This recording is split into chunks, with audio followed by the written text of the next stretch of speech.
Buenas tardes, muy buenas tardes, sean todos muy bienvenidos a esta nueva jornada de actualización de la Escuela de Educación Diferencial.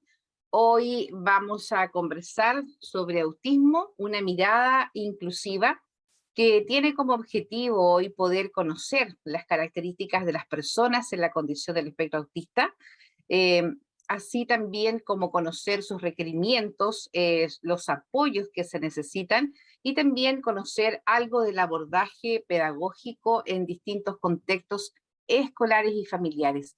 Como contenidos en esta jornada de actualización tendremos las definiciones del trastorno del espectro autista o de la condición del espectro autista, como hoy la reconocemos en el DSM-5, también la caracterización de los estudiantes con TEA, los requerimientos de estos apoyos, el abordaje pedagógico y el rol de...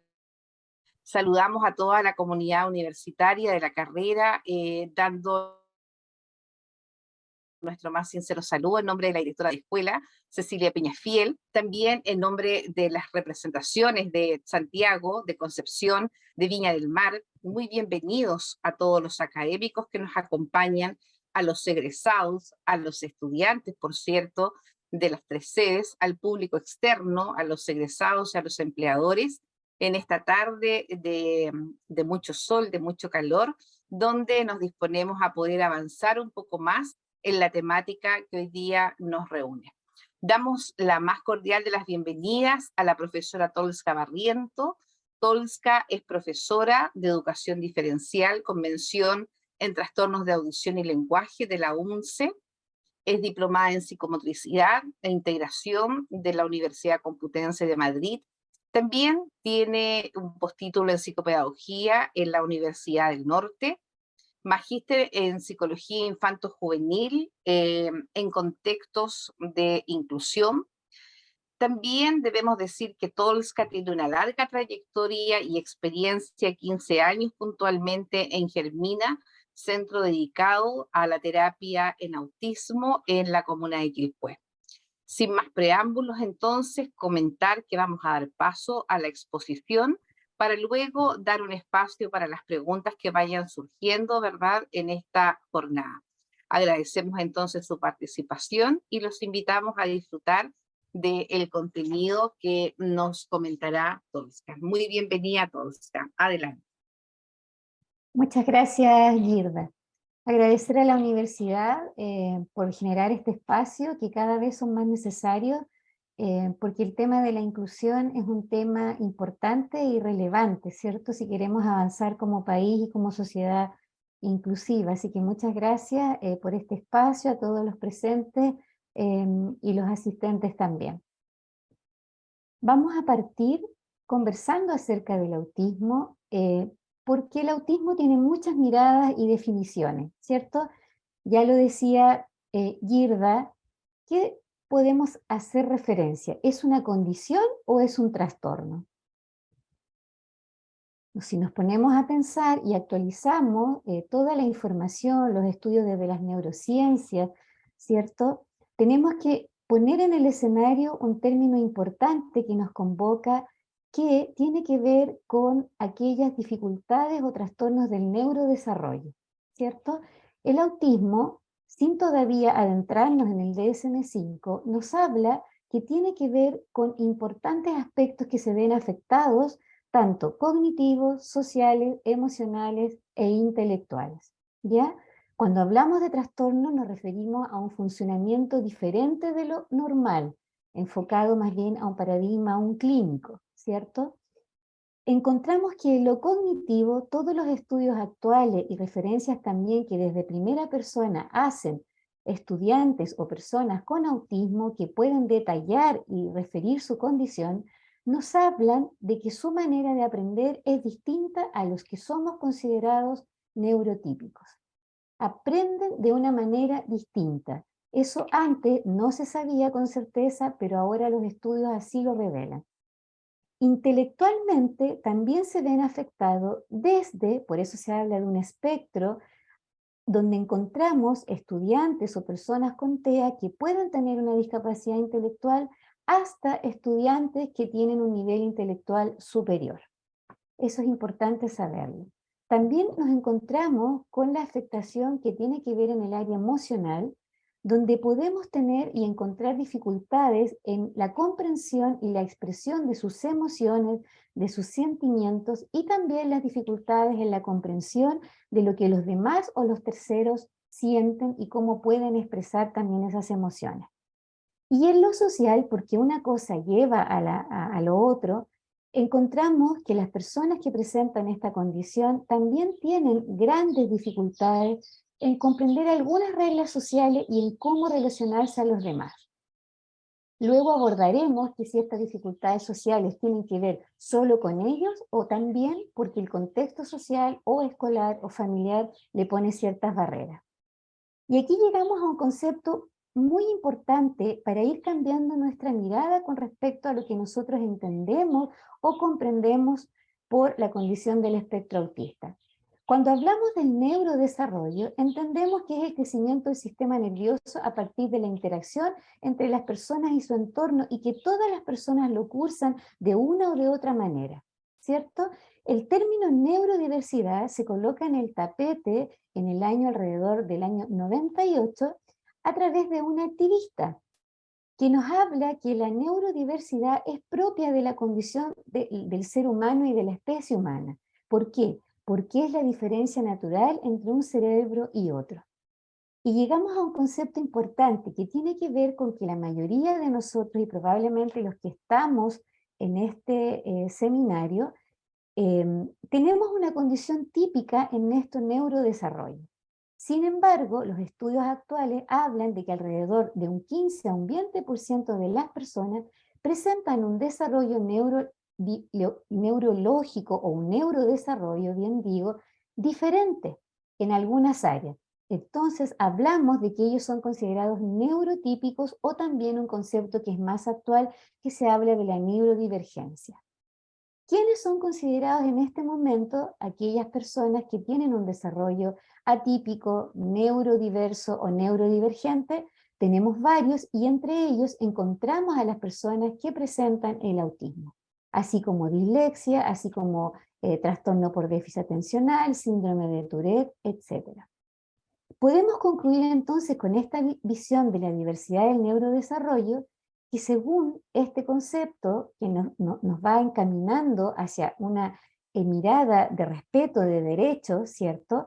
Todos somos neurodiversos, porque aunque pertenecemos a la misma especie, no hay un cerebro igual a otro.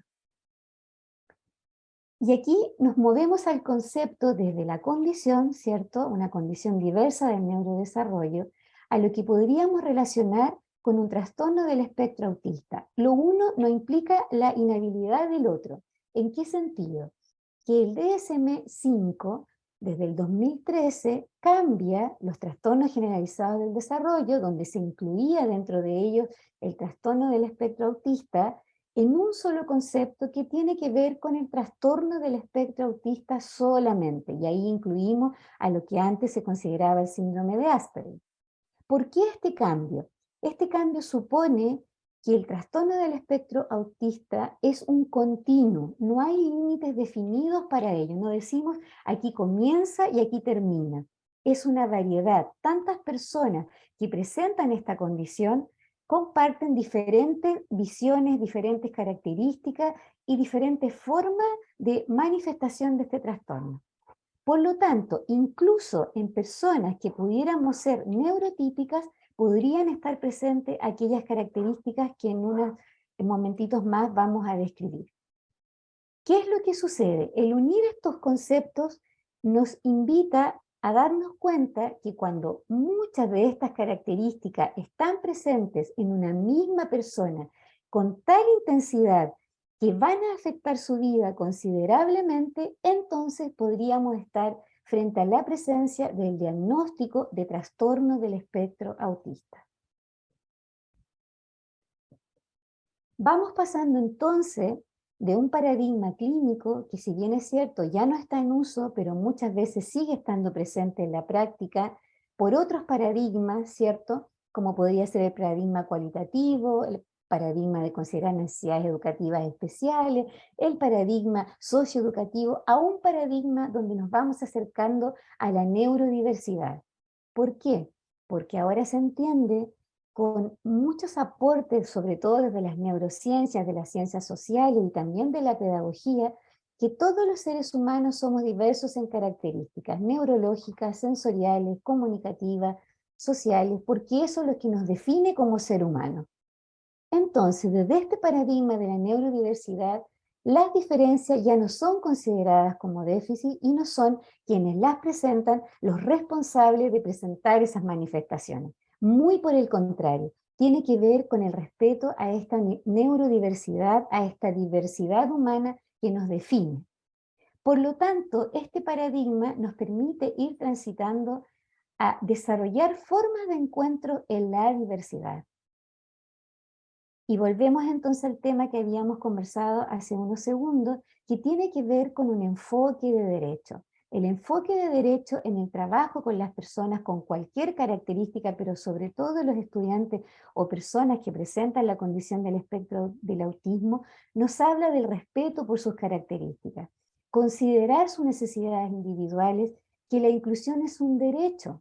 Y por lo tanto, como es un derecho, tenemos que entre todos como comunidad generar espacios de participación, y no solo de participación, sino que también de oportunidades. Y en la medida en que vamos abriendo estos espacios, vamos mejorando la calidad de vida no solo de la persona que presenta esta condición, sino que también de su familia y también de la sociedad en general. Aquí ya nos vamos adentrando a la temática más específica con respecto al trastorno del espectro autista. El DSM-5, a contar del 2013, como ya lo habíamos dicho, resumía en una sola condición, como TEA, la sigla, donde se ven afectadas básicamente dos importantes áreas. La comunicación social, así unidas, porque en lo social desarrollamos la comunicación y a través de la comunicación nos desarrollamos como seres sociales, por lo tanto no se pueden presentar de manera separada estas dos dimensiones importantes del ser humano, y asimismo la presencia de comportamientos restringidos y repetitivos. Tenemos personas, conocemos personas, tenemos estudiantes, hemos compartido con personas que tienen TEA y sabemos que ellos tienen intereses restringidos, que son particulares, que tienen ciertos temas que son muy restringidos e intereses que les son propios, que muchas veces el resto de su familia o comunidad no comprende, y a eso se refiere el aspecto B que menciona el DSM-5. Hay algunas consideraciones que son muy importantes a la hora de seguir avanzando en esta temática. Es importante señalar que los primeros síntomas de este trastorno, de esta condición, comienzan antes de los 36 meses. Habitualmente, antes de esa edad, ya se comienzan a advertir algunos síntomas en el ámbito comunicativo, como que, por ejemplo, no hacen contacto visual con la madre, con el cuidador principal, no desarrollan lenguaje, a veces son percibidos, por ejemplo, como sordos porque tienen una condición sensorial también que va añadida a estos dos aspectos que vimos antes, que tenían que ver con la comunicación, lo social y los intereses restringidos. Por lo tanto, es importante considerar todas aquellas oportunidades o contextos donde podamos estar atentos a las primeras señales de alerta. Otro aspecto importante a considerar que los últimos estudios de la OMS y de otras instituciones nos hablan de que antes de haber sido uno cada 10.000 personas, después cada 1.000, hemos pasado a una persona con autismo por cada 160 niños están siendo en este momento diagnosticados en el mundo, aumentando en un 12% los casos que hasta hace unos años atrás se hablaba de trastorno del espectro autista. Su incidencia sigue siendo estable, pese a que el porcentaje de personas diagnosticadas ha aumentado, la incidencia sigue siendo una mujer por cada 3 o 4 varones. Eso no ha variado en el tiempo. Y la otra información importante que tenemos que tener en cuenta es que alrededor de un 60% de las personas con autismo presentan algún grado de discapacidad intelectual. Sin embargo, estudios recientes hablan que esa cifra ha ido bajando, porque los instrumentos que se han diseñado para determinar el coeficiente intelectual o la capacidad intelectual no está diseñado para los estudiantes con TEA. Por lo tanto, ahí también hay un gran desafío y un gran vacío que las generaciones futuras de profesionales tendrán que abordar. Vamos pasando entonces cada vez a los aspectos más finos y específicos de lo que tiene que ver con las características que vemos en las personas que presentan esta condición. En el aspecto socialización, ¿cómo podemos ver esas características? Lo vemos porque ellos presentan dificultades o características diversas, digamos, para entender y hacerse entender usando la comunicación verbal y lo no verbal. Tienen también particularidades en la forma en cómo se relacionan, en los intercambios sociales, en el juego, asimismo para entender y compartir las emociones, como ya lo habíamos visto en una diapositiva anterior.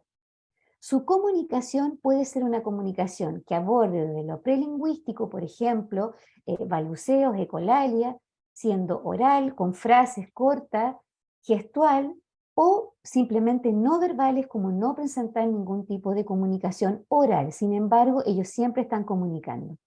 Tienen también ciertas dificultades o desafíos para mantener una conversación. Habitualmente ellos no inician una conversación, o si la inician fácilmente se pierden en este hilo comunicativo, o el énfasis está puesto en sus intereses restringidos y no son capaces de continuar una comunicación y centrarse en la temática.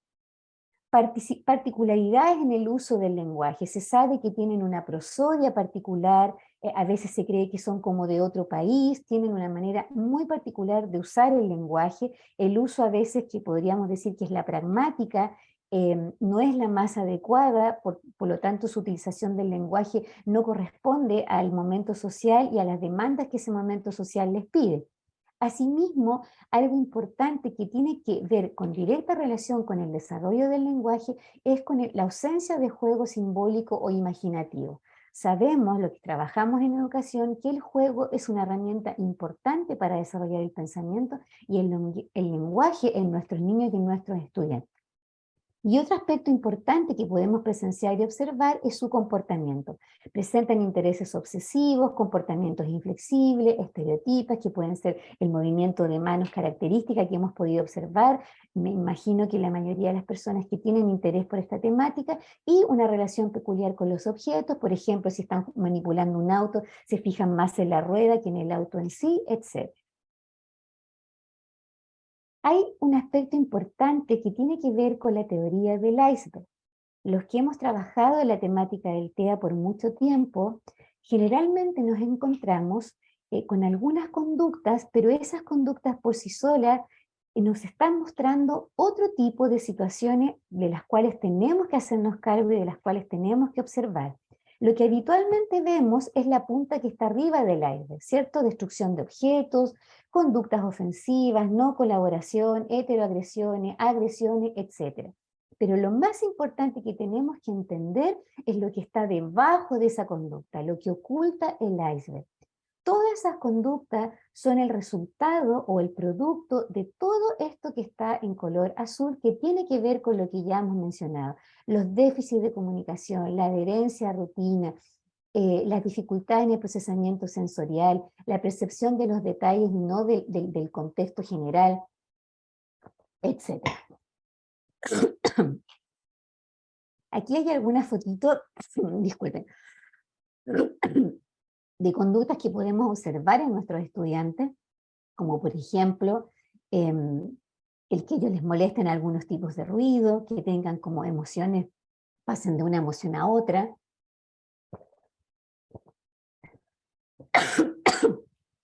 que sean hipersensibles a los ruidos, hipersensibles a algún tipo de dolor, o otros que no sienten nada al golpearse, por ejemplo. El alineamiento es una conducta clásica, que alineen juguetes, colores, lápices, el que sean selectivos en la alimentación, las estereotipas que ya mencionamos, el que parezcan sordos, etc. Algo importante que también tenemos que abordar cuando hablamos de que los primeros síntomas aparecen antes de los 36 meses es el avanzar en un diagnóstico precoz. ¿Por qué es importante un diagnóstico precoz? En la medida en que los niños sean diagnosticados sin sobrediagnosticar y sin colocar una etiqueta que pudiera representar desventajas para su inclusión, el conocer claramente las características y las necesidades que se van a desprender de ese diagnóstico nos va a permitir acceder a recursos educativos de una manera más temprana, facilitar la comunicación entre los profesionales, marcar pautas y estrategias de intervención sobre todo lo que se refiere a los apoyos, que en un ratito más lo vamos a conversar, y también la aceptación y comprensión del trastorno o de la condición por parte de la familia. Ahora, en el momento cuando tenemos a nuestros estudiantes con TEA, nos vamos a encontrar de ahora en adelante, dadas las cifras que mencionamos, las escuelas van a ser lugares donde habitualmente nos vamos a tener que ver en el enfrentarnos con nuestros estudiantes con TEA, en los desafíos que ellos nos van a colocar a nosotros como educadores o como profesionales y a los contextos escolares. Pero hay algo que tenemos que tener en cuenta.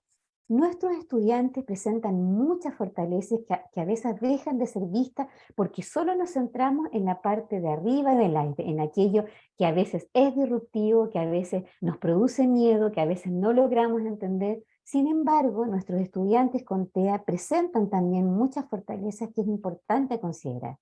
Por ejemplo, lo que puede ser considerado a veces como una dificultad, también puede ser visto como una fortaleza, en este caso que ellos son particularmente hábiles en fijarse en los detalles, en las tareas y en mantener la atención en situaciones o actividades bastante específicas, cosa que a veces el resto de los estudiantes no son capaces de centrarse en esos detalles, por lo tanto es algo importante que tenemos que considerar.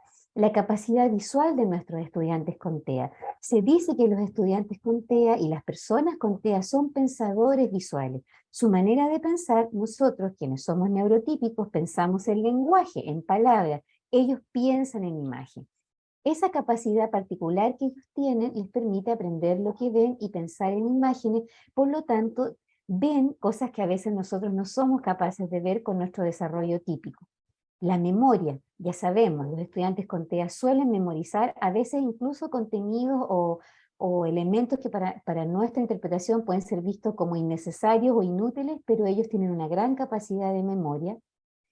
Eh, con respecto a la teoría de la mente, que nos habla de cómo nosotros somos capaces de entender lo que los otros están pensando para regular nuestra conducta e incluirnos en la sociedad, ellos tienden a ser muy honestos y decir lo que piensan. En algunas ocasiones puede ser visto como una debilidad, pero en otras ocasiones también estamos hablando con personas que no nos van a mentir, que van a ser honestos, que si les vamos a preguntar algo, ellos nos van a responder desde la verdad. Asimismo, en el lenguaje, como hemos hablado antes, que podemos tener desde personas con una discapacidad intelectual hasta personas con grandes habilidades intelectuales, ellos manejan mucho vocabulario y también puede ser un aporte a la diversidad y a la pluralidad de las aulas. Asimismo, ellos tienen un procesamiento sensorial particular, tienen una sensibilidad especial para percibir estímulos sensoriales que nosotros no podríamos percibir dado que no tenemos esas características o esa fortaleza de nuestros estudiantes. También presentan debilidades, por supuesto, dada que es un trastorno del neurodesarrollo y vimos que tenía implicancia en las diversas áreas, tienen dificultades para generalizar, es decir, es como si tuvieran gabinetes por separados y en un momento cuando hay que integrar el aprendizaje presentan dificultades en esta integración, lo que se ha llamado integración a nivel de procesamiento central. Tienen dificultades en la atención también, porque se enfocan en los detalles y no en lo más importante o en lo general, que a veces es lo que precisamente queremos abordar con ellos. Se ha visto que también hay estudiantes que presentan déficit atencional, hay una capacidad auditiva que tiene que ver con las dificultades para comprender lo que escuchan, porque como son pensadores visuales, ese es como un sentido o una habilidad que está más desarrollada que la capacidad auditiva. Tienen un funcionamiento ejecutivo a veces débil, es decir, la capacidad de planificarse, de programarse, de flexibilizar, de proyectarse, en ese sentido requieren mucha más ayuda externa, apoyos externos, que en un ratito más vamos a hablar de eso. También lo mismo que en un sentido de la teoría de la mente podía ser una fortaleza, en algunos casos y circunstancias y contextos también puede ser una debilidad porque tienen dificultades para entender lo que los otros piensan y eso los lleva a tener mucha intolerancia a la frustración, a ser emocionalmente más lábiles, ¿cierto? Tener mucho estrés emocional y social asociado a que no entienden lo que a veces las personas sienten y no son capaces tampoco de expresar lo que ciertas situaciones a ellos les provocan. Lo mismo con el procesamiento sensorial, lo que puede ser una fortaleza se puede convertir en una debilidad porque son más sensibles a ciertos estímulos, por ejemplo, como sonidos que para nosotros que vivimos en un contexto urbano estamos acostumbrados, como las bocinas, etcétera, ellos pueden tener una hipersensibilidad y eso los puede de alguna manera desregular. Asimismo, su lenguaje es bien particular, es un lenguaje más bien figurado en ocasiones, con un desarrollo morfosintáctico a veces bastante limitado, tienen dificultades para inferir o diferenciar, y eso genera que el contexto que los rodea a veces tenga dificultades también para comprenderlos a ellos, con el consiguiente estrés emocional que eso les provoca. Las áreas donde nuestros estudiantes o personas con la condición requieren la mayor cantidad de apoyo tienen que ver con lo social, con las habilidades de la vida diaria, como por ejemplo lo social, disfrutar de la interacción con otros, establecer relaciones con los demás, respetar a los otros, compartir intereses o acciones con otros y no solo sus intereses restringidos, reconocer emociones y pensamientos de los otros. ¿Cuáles serían las estrategias si nuestros estudiantes o personas que conocemos tienen estas necesidades en el área social? Favorecer las instancias de juego grupal, actividades que impliquen alternancia, tú primero, yo después, reglas de juego, vamos a respetar el que pierde, anticiparlo, etc. Actividades que favorezcan también el medio de interacción, jugar con otros, participar de instancias de otros, pese a que en un momento a ellos les pueda costar esto de ir hacia otro, a situaciones sociales, tenemos que de alguna manera mediar esas experiencias. El seguimiento de instrucciones, asociar emociones a situaciones naturales. ¿Qué estás sintiendo? Yo también tengo pena, ¿tú tienes pena o estás contento? Etcétera. La imitación. Si nuestros estudiantes, las personas que presentan TEA, no nos ven y nosotros somos un modelo para ellos en cuanto a lo que nosotros nos está pasando o cómo abordar situaciones sociales, difícilmente ellos van a poder también entender sus emociones y expresar lo que están sintiendo. En cuanto a las habilidades de la vida diaria, en general se ha visto que las personas que presentan esta condición suelen estar desfasados en lo que tiene que ver con la autonomía y la independencia. Muchas veces las familias los siguen considerando niños cuando ya son jóvenes o son estudiantes ya de educación superior.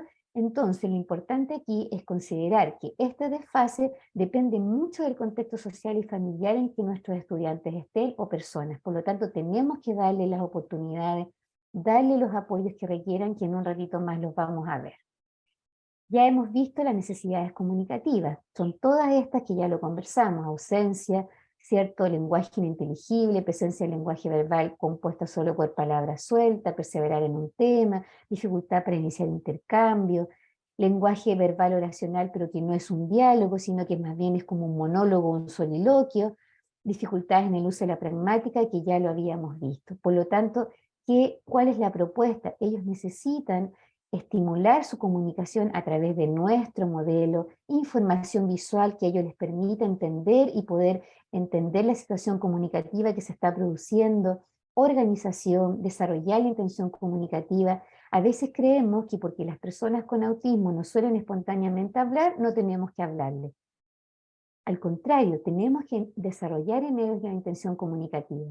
Instancias de comunicación, ocupar los intereses. Los intereses pueden ser una barrera, pero también pueden ser la puerta de acceso y abierta para que ellos se comiencen a integrar más al mundo, al contexto escolar, a su familia. Tener sistemas alternativos de comunicación. Es importante que mientras ellos no logren desarrollar, porque alrededor, las cifras han ido cambiando, pero alrededor de un 40% de los estudiantes, hasta un 60% de las personas que presentan TEA, no van a desarrollar una comunicación fluida. Por lo tanto, necesitamos darle y brindarle una oportunidad de comunicarse con sistemas alternativos de comunicación. El más utilizado y que se ha visto que da resultados muy favorecedores porque es alternativo, pero también es aumentativo, explota y desarrolla su intención comunicativa con mucha más fuerza, es el sistema PECS. Tenemos que enseñarles a hacer peticiones, a rechazar. También darles instrucciones claras y precisas. Solemos los educadores hablar mucho y los estudiantes con TEA o las personas con TEA se pierden en ese discurso porque ellos son pensadores visuales. En cambio, si nuestra instrucción está acompañada de una manera precisa, pero además de un apoyo visual, nuestros estudiantes van a poder comunicarse y comprender la situación comunicativa. Evitar los excesos también, porque todos los excesos ellos se los pierden en el contexto educativo.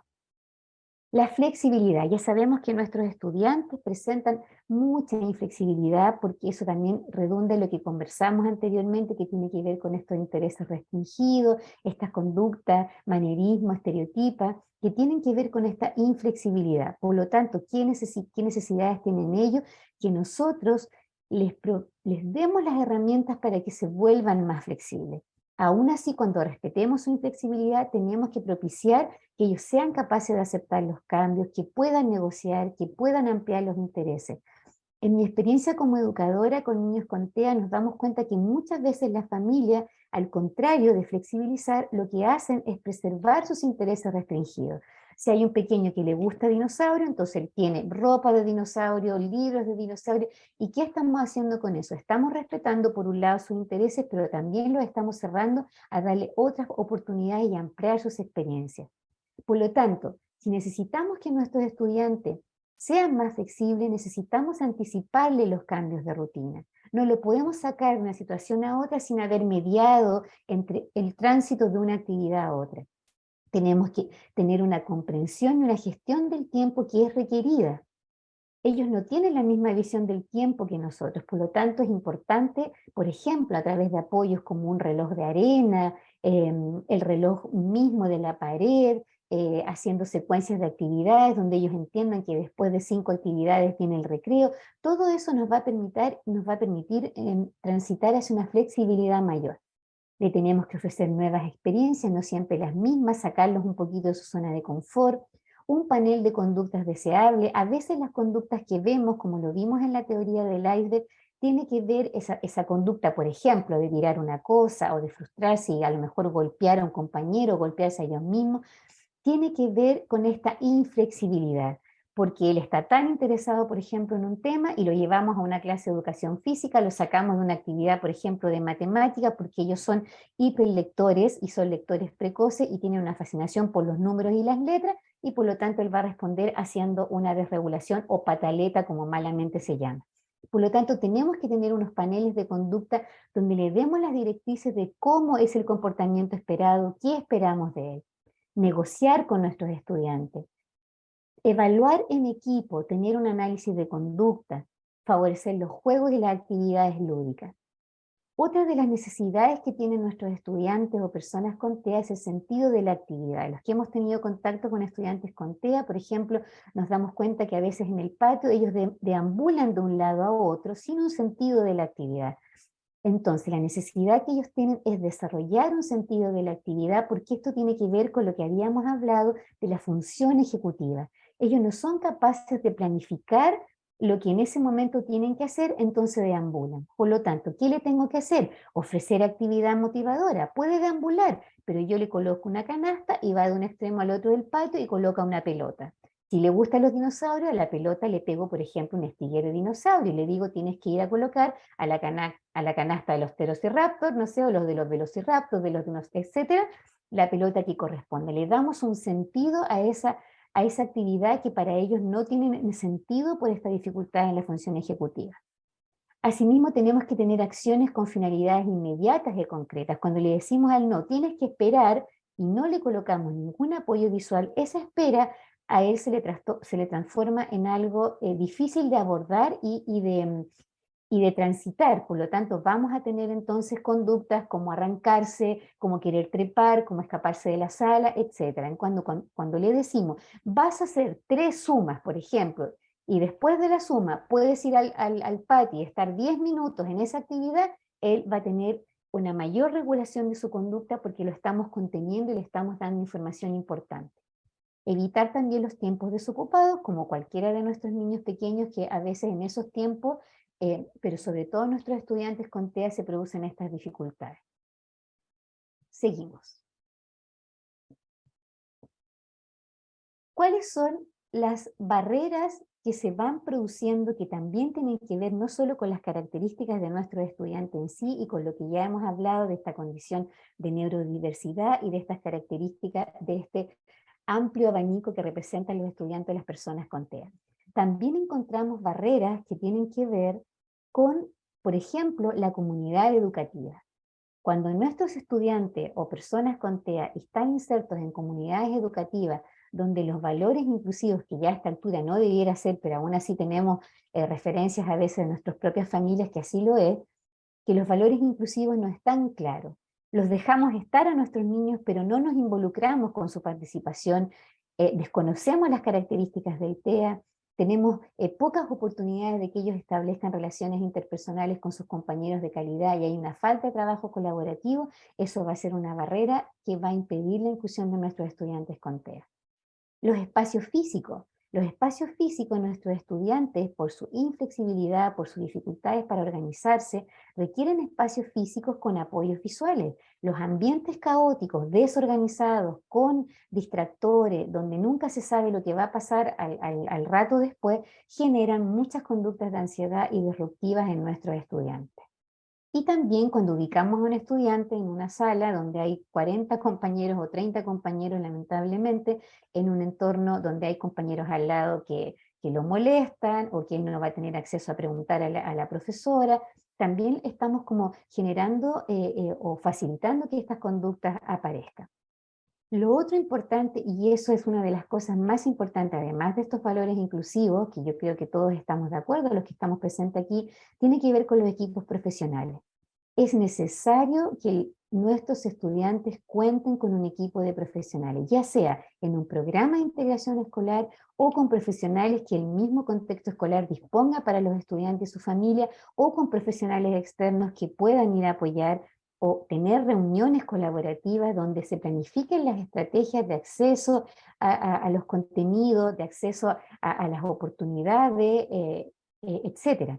Lo que sucede muchas veces es que los tiempos de trabajo de los equipos para hacer un trabajo interdisciplinado son escasos y además hay descoordinación. Entonces, si está trabajando con, por ejemplo, con la profesora de aula, a lo mejor el terapeuta ocupacional que lo apoya no tiene idea de que le está teniendo una dificultad, por ejemplo, a nivel sensorial, o a nivel, por ejemplo, de respuesta psicomotora, etcétera. Por lo tanto, tenemos que hacer un trabajo coordinado con el equipo.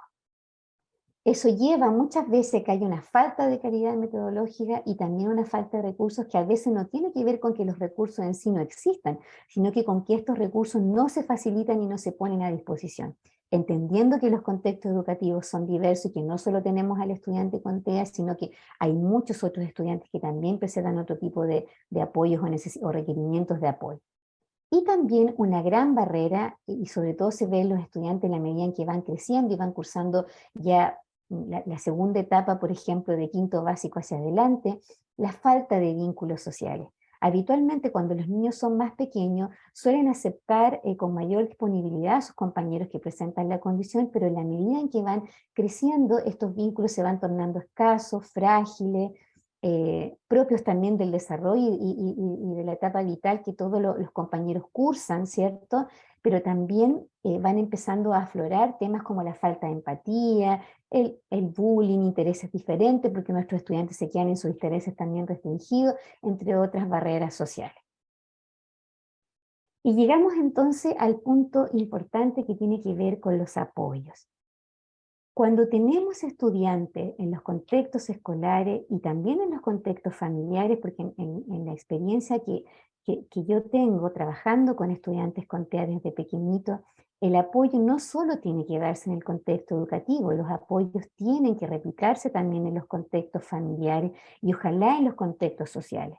En los consultorios, por ejemplo, o en todos aquellos espacios de participación podemos ir incorporando de a poco estos apoyos que le van a facilitar la vida a nuestros estudiantes o personas con la condición y también a las personas que están a cargo de ellas. ¿Cuál es el objeto de los apoyos? Sobre todo la independencia. Y ahí hay un ejemplo, por ejemplo, de una tarea, valga la redundancia, por ejemplo, de la acción de lavarse los dientes. Si nosotros hemos trabajado en esta rutina con estos apoyos visuales, nuestros estudiantes van a llegar a la adquisición de esa conducta que es lavarse los dientes porque hemos trabajado con ellos estos apoyos previos y al lograr esa conducta tenemos ya una habilidad de independencia, en este caso las habilidades de la vida diaria de autocuidado. Cuando hablamos de apoyo, no podemos dejar de mencionar que nuestros estudiantes con TEA, a propósito del DSM-5 y también de la aplicación de instrumentos que tienen que ver con el diagnóstico, por ejemplo, helados, a través de la puntuación de helados, por un lado, tenemos la clara visión de los niveles que nuestro estudiante va a presentar en su TEA o su condición del espectro. Entendemos entonces que el nivel 1 requiere apoyo, se le pueden prestar apoyos moderados, suelen ser diferentes, pero en general él logra hacer cosas por sí solo, con ciertos apoyos, logra organizarse un poco, pueden ser más o menos independientes o dependientes en algunas cosas, pero no en todas. En la medida en que vamos avanzando, el nivel 2 ya requiere un apoyo más notable, es decir, hay dificultades sociales importantes, inician algunas veces relaciones sociales, pero no perseveran y les cuesta seguir una conversación, y tienen también dificultades para afrontar los cambios, para la anticipación, y les causan molestia aquellas cosas que se les han cambiado la temática, el interés, la actividad, el tránsito ya se va tornando un poco más difícil de una actividad a otra. Y cuando tenemos un estudiante con un nivel de 3 de apoyo, requiere apoyos muy notables, es decir, las dificultades son importantes, hay dificultades en muchos aspectos que tienen que ver con lo comunicativo, con lo social, son muy rutinarios, en general requieren muchos apoyos en todos los ámbitos de la vida diaria y de la vida en general y sobre todo en los contextos escolares. La mayoría de nuestros estudiantes con los cuales nos enfrentamos en los contextos regulares están en el nivel 1 y 2. Sin embargo, también nosotros hemos tenido experiencia de niños con un requerimiento de nivel 3 de apoyo que también están llegando a las escuelas regulares. Por lo tanto, ahí los desafíos a los cuales se enfrentan esos contextos educativos también son mucho más profundos y complejos.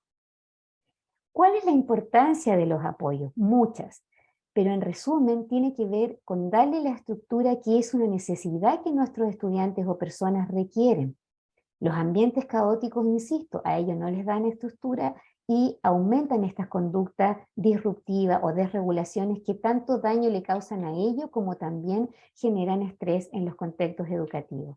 Los apoyos permiten que nuestros estudiantes se anticipen, los preparamos para lo que viene, les ayudamos a la comprensión de los desafíos sociales a los cuales ellos se están enfrentando, ¿cierto? Vamos a reducir problemas de conducta, vamos a favorecer la independencia y los vamos a ayudar a funcionar en diversos contextos. Es decir, dando los apoyos, le vamos a generar una organización del mundo y ellos van a poder ser lo más funcional posible. ¿Cuáles son las necesidades específicas de apoyo que nuestros estudiantes van a tener? ¿Qué es lo que nosotros debiéramos brindarles? Aquí en las láminas podemos ver con detalle, por ejemplo, ahí hay paneles de comunicación, ¿cierto? Tenemos una carpeta de comunicación, que en este caso es una carpeta PEX, tenemos láminas con pictogramas, tenemos la mediación con adultos, la mediación también con figuras como por ejemplo puede ser una mascota, etcétera, porque requieren de estos espacios de participación social. Por lo tanto, le tenemos que brindar diversas experiencias de interacción social, modelos de juego simbólico, porque a través del modelo ellos van a aprender a tolerar la frustración, a saber esperar conductas que si no desarrollamos de pequeño, cuando ellos son grandes generan muchas dificultades. Tenemos que ayudarlos a interactuar en actividades de carácter social, a veces solo con estar, a veces dándole un pequeño apoyo, a veces vas a estar, por ejemplo, en el cumpleaños solo 3 minutos, vamos a ir al supermercado, pero te vas a quedar solo en la puerta, podemos ir a una feria, pero te voy a colocar audífonos para que no te moleste el ruido, etcétera. Irlos aproximando a estos entornos sociales que por definición los entornos sociales a veces son poco predecibles y un poco caóticos, pero la opción es esa o dejarlos aislados de lo social. Asimismo, tenemos que ir ampliando su repertorio de intereses. No importa que al principio no le guste, no importa que no quiera participar, pero al menos mostrarle una amplia gama de intereses. enfrentarlo a diversas tareas. Vas a ir, por ejemplo, a la sala del profesor de educación física, le pasamos la foto al profesor de educación física y le vas a ir a dejar este papel. Enfrentarlo a pequeñas situaciones que sabemos que lo podemos monitorear y apoyarlo. Entregarle modelos de interacción social. Nosotros iniciar la conversación, nosotros decirle que vamos a esperar, que lo vamos a hacer respirar, etc. Tenemos que ser los mediadores y los facilitadores de la interacción social. También ellos requieren en la comunicación los sistemas de comunicación, como ya lo hemos conversado, el conocimiento y respeto por los sistemas de comunicación. A veces los estudiantes que llegan con carpetas o que tienen sistemas de comunicación, a veces que ya a esta altura son digitales, no son muy valorados y respetados por los contextos. Es como que si a una persona que utilizara lentes, nosotros le decimos ya, tú usas los lentes de la puerta del colegio para afuera, pero acá adentro tú no puedes usar los lentes. Es la misma situación con las carpetas o con los sistemas de comunicación que nuestros estudiantes utilicen, porque ahí entramos en el concepto que ya tocamos, que es una perspectiva de derecho. Bueno, y además entregarle modelos de comunicación efectivos, proporcionar apoyos visuales y ambientes con lenguaje oral claro y sencillo. Nuestros estudiantes con TEA tienen muchos requerimientos también sensoriales. No debemos desconocer que, si bien es cierto, es una diada, ¿cierto?, en lo que tiene que ver con la comunicación social y los intereses o patrones de comportamiento restrictivo, muchos de los estudiantes con TEA, como es un trastorno del neurodesarrollo, tienen requerimientos sensoriales y emocionales. En los emocionales tiene que ver con todo lo anterior, lo social, en la medida en que nosotros les brindamos oportunidades de experiencia e interacción social, los acompañamos, les brindamos los apoyos visuales, les damos el modelo, lo emocional se va a poder ir regulando. Por lo tanto, ellos necesitan comprender las emociones propias y de los demás a través de diversas técnicas. Hay muchos modelos de intervención emocional que ahora están disponibles, que podemos acceder a ellos. Desarrollar vínculos emocionales con algún par, algún compañero que sea como de alguna manera un tutor, ¿cierto? O un líder de inclusión en su contexto educativo, también con un adulto que sea un referente. Modelos de resolución de conflictos diversos y pacíficos. En mi experiencia con nuestros niños pequeños, que está en desarrollo sus habilidades emocionales y su madurez emocional, haciendo este tipo de trabajo, ellos logran a los 6 años una regulación importante de sus emociones, logran comprender sus emociones, expresarlas, etc. Apoyos y modelos, como ya dijimos, para la identificación de las emociones y experiencias de aprendizaje emocional, que también en la temática del TEA se sabe, por ejemplo, como las historias sociales, la imitación, que en un momentito más les voy a presentar algunos ejemplos. Y lo sensorial. Muchas veces, recordando la teoría del iceberg, todas estas conductas de desregulación tienen que ver, la conducta está expresando esta necesidad sensorial que nuestros estudiantes o personas con la condición presentan. Por lo tanto, tenemos que brindarle los apoyos que los estudiantes requieren. Tenemos que utilizar los recursos físicos, que no siempre implican un gran costo. A veces, por ejemplo, tener un cojín que le dé información sensorial, masas, masajeadores, hamacas, una cama saltarina, pelotas, masajes, etcétera, nos van a permitir que esta necesidad o, o todo el aspecto sensorial que nuestro estudiante se ve exacerbado pueda irse regulando, calmándose, y eso mismo le va a permitir una mejor disposición a los aprendizajes y a enfrentar nuevos desafíos. Y también, ya lo habíamos visto en unas diapos anteriores, el contexto. Insistimos, insisto en lo personal, en el tema de que los ambientes caóticos aumentan las desregulaciones de nuestros estudiantes, por lo tanto es importante una organización, un planeamiento y una estructura. Por lo tanto, los entornos, unidos a la diapo anterior, tienen que ser entornos para todos los estudiantes, pero en particular para nuestros estudiantes con TEA, acogedores y respetuosos, facilitadores, organizados, concretos, con recursos flexibles y desarrollo funcional de habilidades. Asimismo, los apoyos específicos, los entornos tienen que ser estructurados, pero también con estrategias flexibles. Lo que no nos sirvió un día, tenemos que reflexionar en nuestras prácticas y decir, podemos incorporar otra estrategia, podemos desarrollar otra habilidad, siempre es posible. Porque al ser nuestros niños tan inflexibles, a veces tienden a ser ese apoyo un objeto de su interés y restringido nuevamente lo transforman en algo que a ellos no los deja avanzar. Por lo tanto, tenemos que movernos en esta flexibilidad. Las rutinas tienen que ser predecibles, tenemos que anticiparlos en la medida en que se pueda anticipar y también con claves visuales.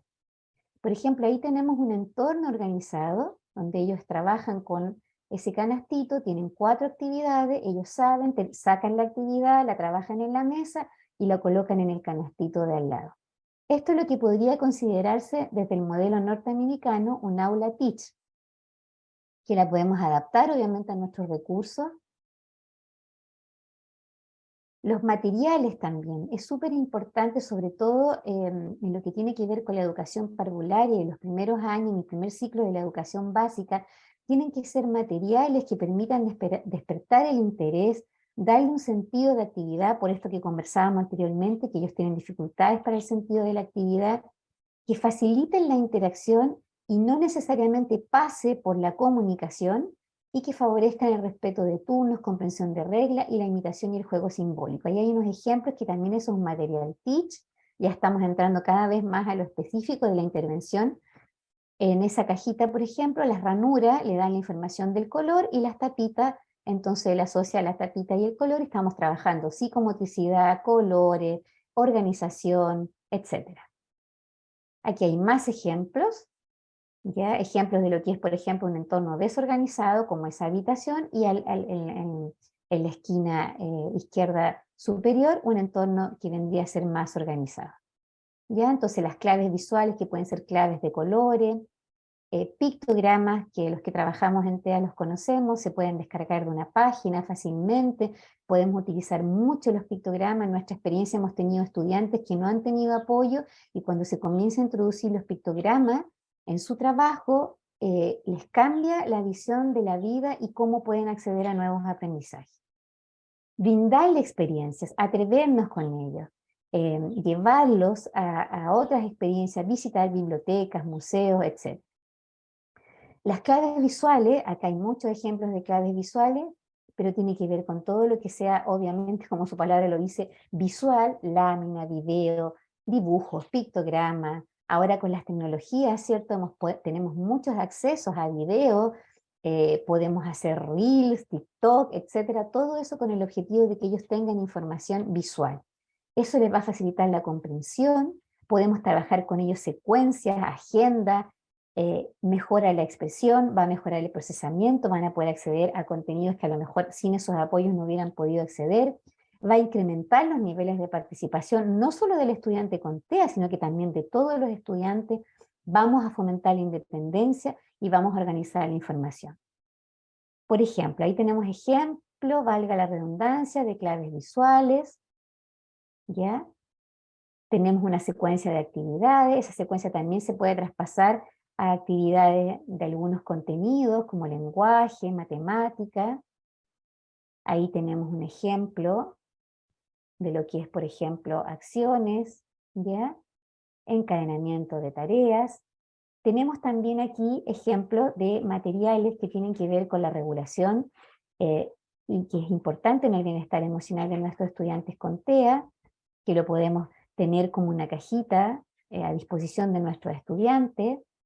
Aquí están las historias sociales que yo les hacía mención. Hay una autora bien importante que la pueden buscar, Carol Gray. Ella señala que las historias sociales son una manera importante e individualizada porque se hacen en función de las necesidades de cada niño para aclarar las situaciones difíciles o confusas. Bueno, y la importancia también de la regulación emocional de nuestros estudiantes, dado que ellos tienen dificultades en la comprensión, en la comunicación, ¿cierto?, de lo social, tienen dificultades para entender las emociones de los demás, las propias emociones. La regulación emocional y hacer un trabajo sistemático, dirigido, intencionado, es muy importante porque eso nos va a aportar en estas dificultades que ellos tienen para reconocer las emociones. Van a poder comprender los diferentes estilos cognitivos que ellos se van a encontrar en los contextos sociales, vamos a poder de alguna manera manejar la perseverancia en los temas de interés, que a veces es un factor también que limita su interacción social, porque los compañeros se aburren, por ejemplo, de que él siempre hable de los dinosaurios y nunca se preocupe de lo que ellos también quieren contar. Y también vamos a mejorar las dificultades comunicativas porque van a tener una base y un apoyo para manejar sus niveles de ansiedad y frustración.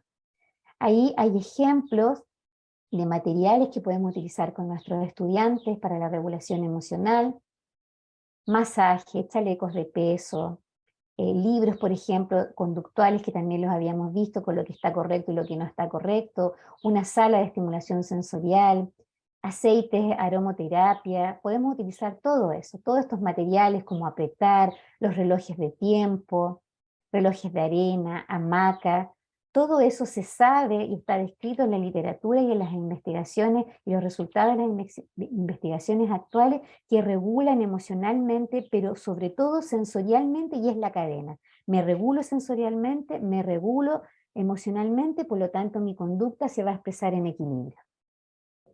Tenemos esas cajitas que son importantes que ya que ustedes las conocieran también. Cajas de regulación, areneros, botellas con colores, etcétera. Y la función de la caja de regulación o de cualquier situación que a ustedes necesiten y requieran en los contextos escolares es que si en la medida en que no regulamos a nuestro estudiante con algún tipo de dificultad sensorial o de conducta, no vamos a poder acceder a ellos bajo ningún término, porque van a estar en esta desregulación y este exceso de emoción que no va a permitir que ellos intervengan en otro tipo de situaciones.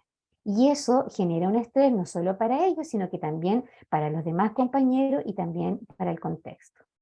Hay kit calmantes también, ustedes pueden investigar sobre eso y hay mucha información ya disponible sobre todo este tipo de materiales, porque recuerden que como son visuales, necesitamos entrar a ese estado emocional o a esa desregulación que después va a desembocar en dificultades sociales y en la conducta a través de lo visual y a través de los sentidos. No podemos solo decirle que se calme, no nos va a servir.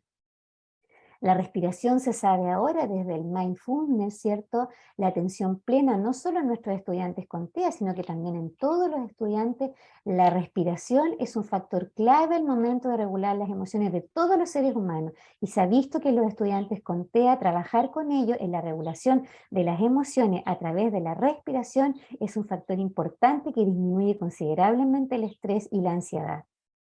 Otro factor importante, como la conversación de hoy día tiene que ver con estudiantes a nivel parvulario y básico, tiene que ver con utilizar el juego como un recurso, como una estrategia metodológica, didáctica, porque a través de él vamos a aprender y le vamos a enseñar a nuestros niños a regular la conducta, a esperar su turno, como ya lo habíamos mencionado. Y ahí hay una fotito. ¿Ya?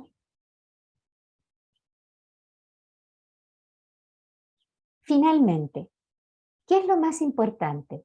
Tenemos que considerar entonces las características en los diversos ámbitos del desarrollo de las personas con la condición del trastorno del espectro autista, como ya lo señalamos, ¿cierto? En lo comunicativo, en lo social, en lo cognitivo, en lo sensorial, etc. Tenemos que tener una mirada donde seamos respetuosos por esta neurodiversidad, entender que ellos procesan la información del mundo y vivencian las experiencias del mundo de una manera distinta a las demás personas. Tenemos que tener apoyos oportunos, organizados y flexibles, como ya los conversamos. Tenemos que darle oportunidades de aprendizaje, esperar siempre más de nuestros estudiantes. Nuestros ambientes tienen que ser facilitadores y tenemos que tener y no perder nunca de vista que las personas con autismo, así como las otras personas que están consideradas dentro de la neurodiversidad o neurodivergencia, tenemos que mirarlos desde un enfoque de derecho. Y quiero dejarlos con esta última diapositiva de Theo Peters, investigador que murió el año pasado, dedicó su vida a la investigación y al apoyo de las personas con autismo, que él señala, y es una frase que me gusta mucho, que dice que la calidad de vida de una persona con autismo depende más del nivel de comprensión de la sociedad sobre su condición que de los esfuerzos que haga para ser como nosotros. Muchas gracias por la atención. Y esa sería la presentación. Bien, muchas gracias, querida Tolska, por todo lo que nos has comentado. y nos has compartido en esta jornada. Vamos entonces a dar el pase a Daniela Toledo, la secretaria académica de la escuela, para hacer las preguntas.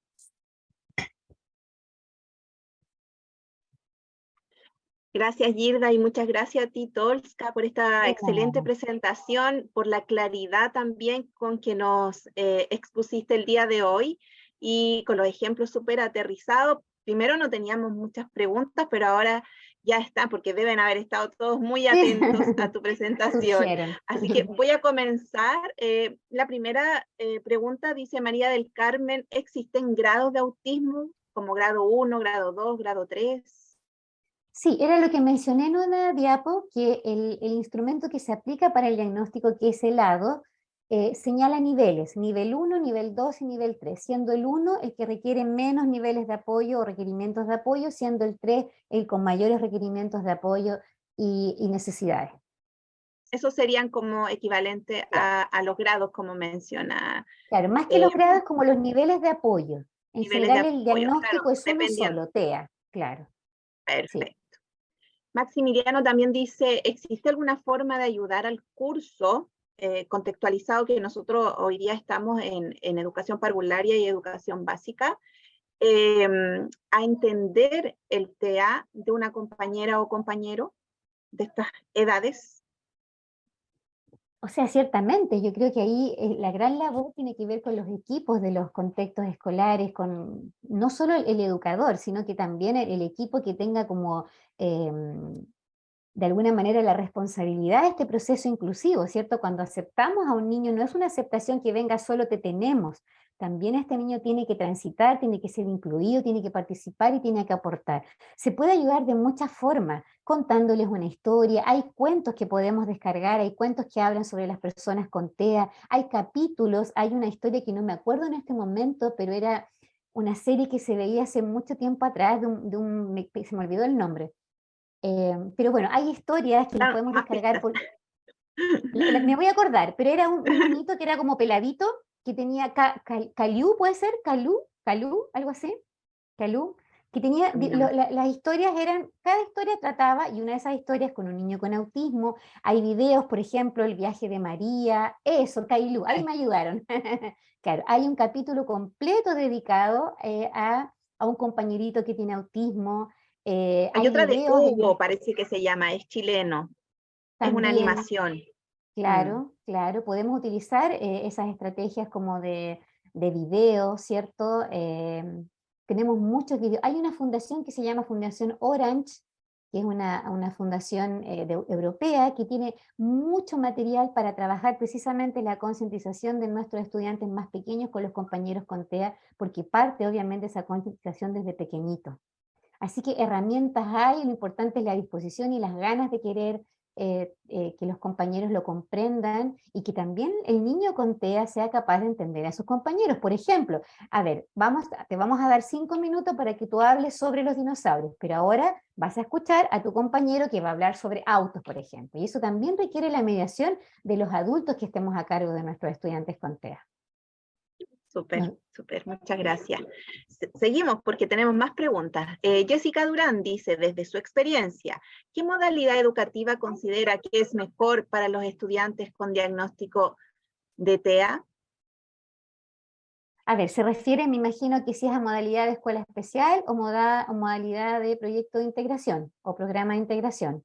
Me Me imagino imagino, que sí. ¿cierto? Sí, ahí me respondió Sí. que sí. Sí, mira, a ver, depende. En mi experiencia, nosotros recibimos a los estudiantes desde los 2 años, el diagnóstico temprano hasta los 6 años. ¿Qué pasa con nuestros estudiantes? Ellos reciben una intervención temprana en un contexto educativo, de escuela especial obviamente, pero como se trabajan todas estas características que nosotros vimos en la presentación, gran cantidad de nuestros estudiantes se pueden ir a un programa de integración escolar porque se han desarrollado las habilidades en ello. Entonces, algunos estudiantes se van a poder ver beneficiados de un programa de integración escolar y hay otros que ciertamente no. Sin embargo, obviamente estamos transitando a que sea una sola la escuela y que sea toda una escuela inclusiva, pero sabemos que en nuestro contexto y realidad nacional falta aún mucho por avanzar y para que realmente las prácticas que se dan adentro de las escuelas regulares con programas de integración sean realmente inclusivas. Entonces va a depender mucho de las características del niño, va a depender mucho de las expectativas de la familia, de cuándo se hizo el diagnóstico, etc. No sé si respondí. Ahí Jessica nos puede decir. Sí, dice Jessica. Muchas gracias. Pasamos a Tatiana Herrero, quien dice, ¿cómo se podría aplicar estas estrategias en un aula donde se trabaja con la diversificación?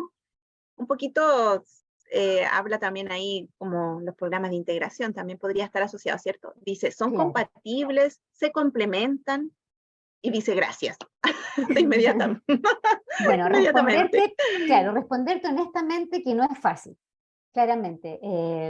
No es fácil en el contexto con otros estudiantes que también tienen otras necesidades, ¿cierto? Eh, eh, eh, a ver, implementar estas estrategias. Sin embargo, es posible.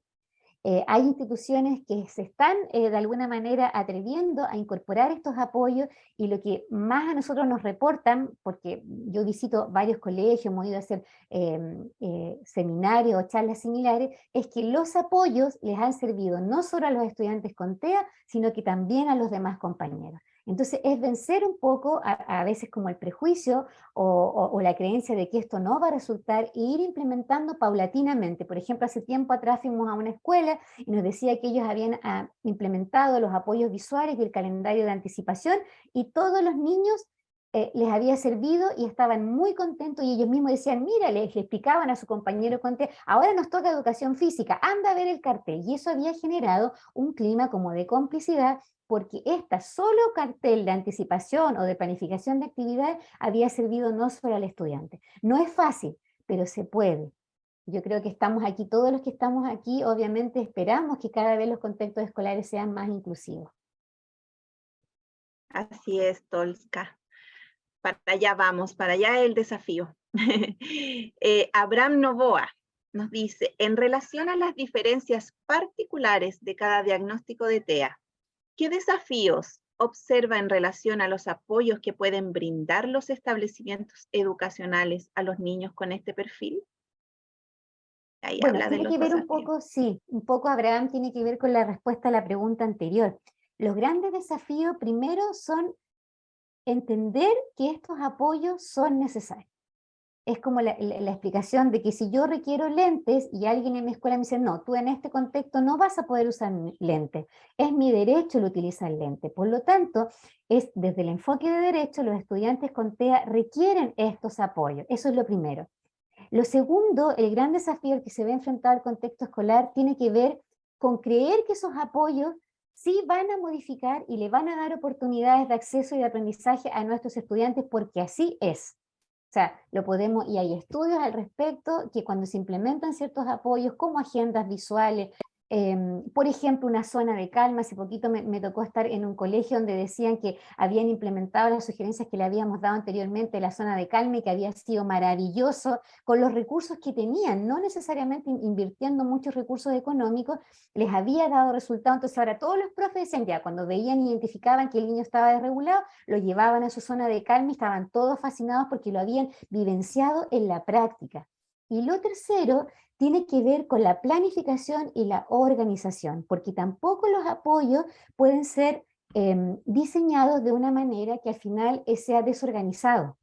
Tenemos que ponernos de acuerdo, tenemos que hacer que estos apoyos sean planificados de una manera concreta y real. Y ahí requiere lo que en una de las diapos conversábamos, que es un trabajo colaborativo entre familia también y escuela y entre los profesionales de la escuela. Muchísimas gracias. Acaba de llegar otra pregunta. Sara Calderón dice, ¿cuál es su crítica a nuestro sistema educativo que nos exige el logro de contenidos y la realidad es que muchos estudiantes con TEA no los logran? Ahí quizás también Hoy me ponen en una, me ponen en en una una situación. encrucijada. Claro, a ver, más que crítica, yo creo que estamos transitando, ¿cierto? Y los tránsitos siempre son, avanzamos un poquito, retrocedemos otro, hay grupos que a veces están a favor y otros en contra, a veces nos cuesta movernos de nuestra zona de confort, desearíamos seguir haciendo las cosas como lo hemos hecho siempre. Sin embargo, la evidencia nos va dando cuenta de que no podemos seguir haciendo las cosas como las estábamos haciendo antes, no solo para los estudiantes con TEA, sino que para todos nuestros estudiantes, ¿cierto? Debemos ir cambiando el modelo educativo.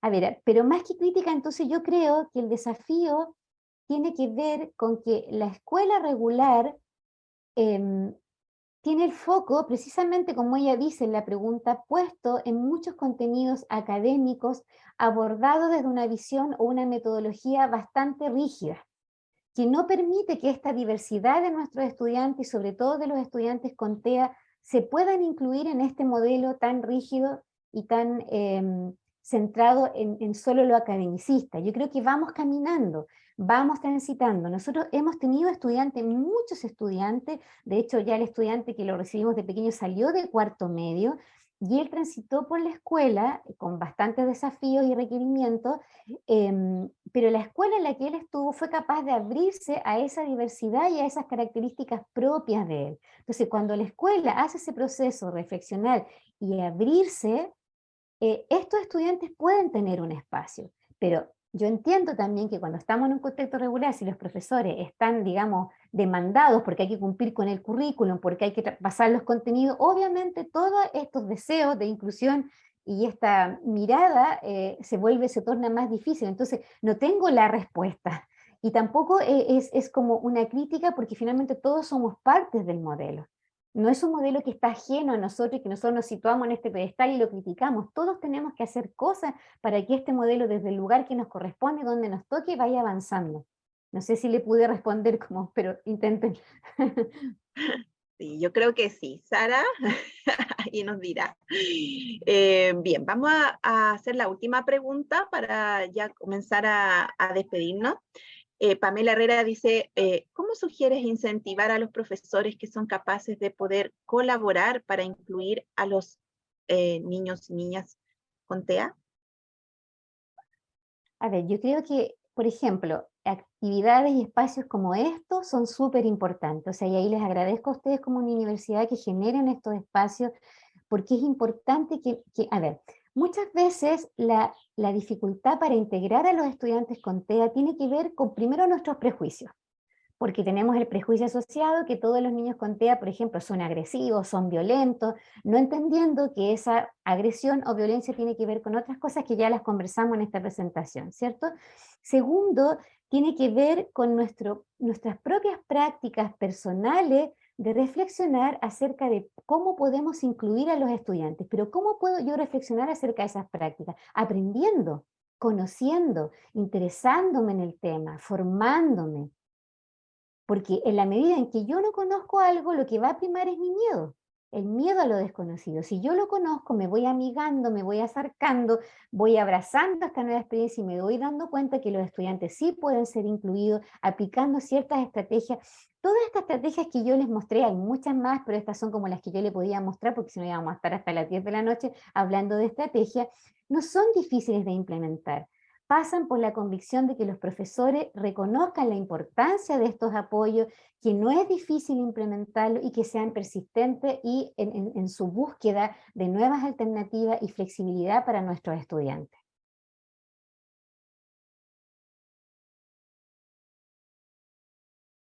Muchísimas gracias, Tolka.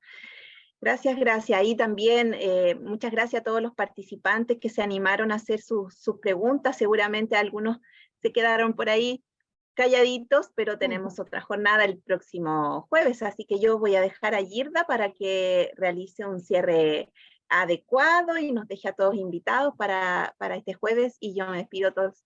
Muchísimas gracias. Muchas gracias, Daniel. Muchísimas gracias, Daniela. Muchísimas gracias, Tolska, y a la intérprete que nos acompañó, Constanza Abarca. Muchas gracias también para ti, Constanza, por apoyarnos en esto y hacer de esta jornada un espacio más inclusivo. Nos quedamos con muchos desafíos, nos quedamos con estrategias, nos quedamos también con una importante mirada también hacia los profesores en formación, que tienen que ir con un cambio del paradigma, ¿verdad?, que existe, y también rompiendo todas estas barreras que hace que las personas en la condición del espectro a veces no sean tan aceptadas o o que lo pasen no de acuerdo a este enfoque de derecho que tanto promovemos en la educación, y es claramente que son niños, niñas y jóvenes que tienen derecho al bienestar como toda persona. Así es que muchísimas gracias por esta exposición del día de hoy. Agradecemos a todas las personas que nos han acompañado de la comunidad universitaria, a los empleadores egresados, estudiantes, académicos, y a ti especialmente, Tolska, por la claridad y por la convicción también desde tu experiencia con la que nos comentas todos tus conocimientos. Los esperamos entonces el próximo jueves a las 6 de la tarde, donde vamos a seguir trabajando la temática de autismo, pero en nivel de educación media y en la educación superior. Así es que muchísimas gracias por eso. Nos vemos el próximo jueves. Muchas gracias. Muchas gracias a todos. Chao.